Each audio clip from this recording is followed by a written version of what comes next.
সেই দিন আমি নিষাদকে করুণার জন্য অভিশাপ দিয়েছিলাম।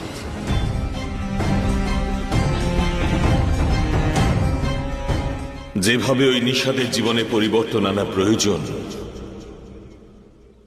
সেভাবেই তোমাদেরও আনতে হবে।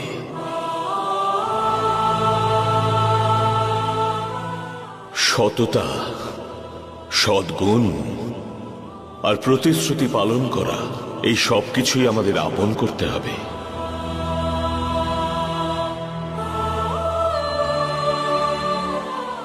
সত্য সূর্যের মতন অটল, আর অসত্য অমাবস্যার মতন ঘনঘোর অন্ধকার। সত্যের পথে চলতে হবে, আর অসত্যকে ত্যাগ করতে হবে। এই সৃষ্টিতে কৃমি, জীবাণু, পক্ষী, প্রাণী এবং মনুষ্য সবার প্রতি প্রেম এবং করুণার বর্ষণ করতে হবে।